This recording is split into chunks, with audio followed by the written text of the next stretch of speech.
I'm Meg Dendler. Welcome back. We are now on Chapter 12 of Why Kimba Saved the World. Chapter 12 is called First Assignment. Kimba had not really understood exactly what Regalis was talking about during most of his directions, but it was all exciting and new. She liked the idea of having a mission, a destiny. It made her feel special and important. So she went about gathering the information as she had been instructed. Mostly it was pretty easy. Mama always said that Mindy and Leia should be good at school when they left in the morning. Kimba was not sure exactly what school was, but the girls were never very thrilled to go there.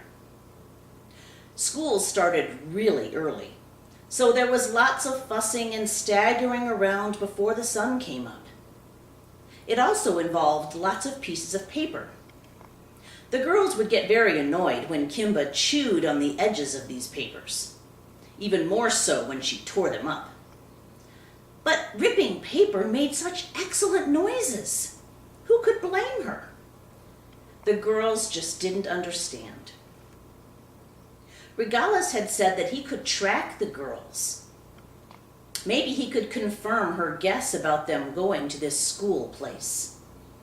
To test her theory, Kimba was sure to mark the girls a few times with her fur. Marking Leia was easy. All Kimba had to do was hold still long enough. If Leia spotted her, she would grab her for a cuddle. It was a shameful experience, but masses of fur would be left behind. So Kimba allowed this to happen each morning. Mindy was trickier because Slinky, Miss Fatty Cat's sister, was usually around. Mindy got really mad when Kimba chased Slinky away. One morning, Kimba saw a perfect opportunity. Mindy sat on the ground to put on her shoes before leaving for school. Slinky was nowhere to be seen. Kimba sauntered up innocently. "Good morning, Kim," Mindy said. Taking this as an open invitation, Kimba began a slow rub along Mindy's back. Using the tip of her head to the tip of her tail, she rubbed her whole body along Mindy's shirt. A nice black shirt. "Oh, Kimba," Mindy exclaimed, exasperated at the mess of fur. She shook off as much of it as she could, but there wasn't time to deal with all of it, so she had to go to school without changing. That should make her easy to track today, Kimba thought. It was harder to tell what Daddy did, but wherever it was he went, he was there most of the time. Hero did the necessary fur markings of Daddy through a disgusting display of kissing and hugging every single morning. Mama may have insisted on giving Kimba cuddles and kisses every now and then, but it was a grand event between Hero and Daddy. Kisses and hugs, hugs and kisses. And Hero even seemed to enjoy it. Kimba was just glad that Daddy only gave her the occasional pat. Just in case Daddy was hard to track, Kimba realized that she was going to have to do more of that paying attention that Regalis had suggested. She knew that she could find the details that she needed.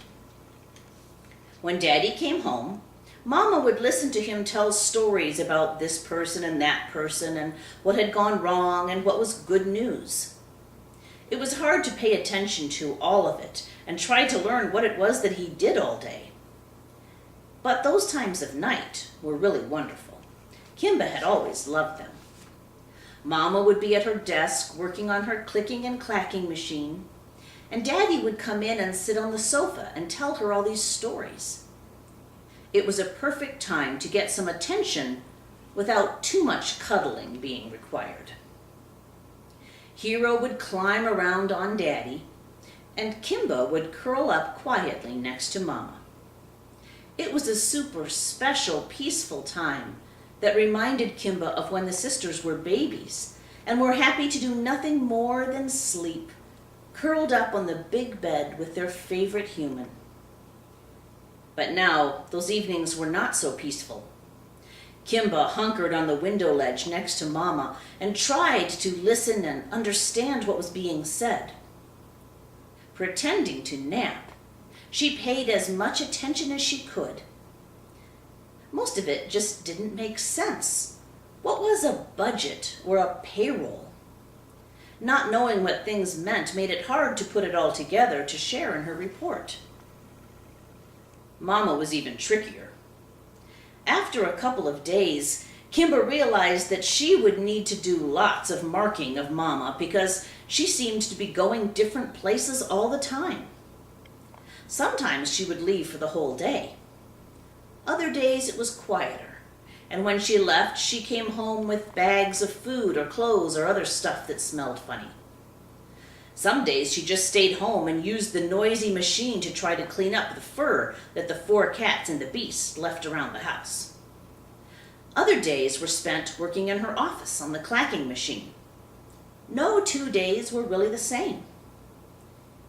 Kimba allowed a few extra hugs now and then to make sure that Mama was marked, just in case. During all of this observation time, it had been hard not to rush back into the bathroom and contact Regalis every time the house was empty. But Kimba wanted to do a perfect job and show that she could be counted on. So she waited patiently until she felt she had all the information that she could get. After about 2 weeks, Kimba decided it was time to share what she knew so far.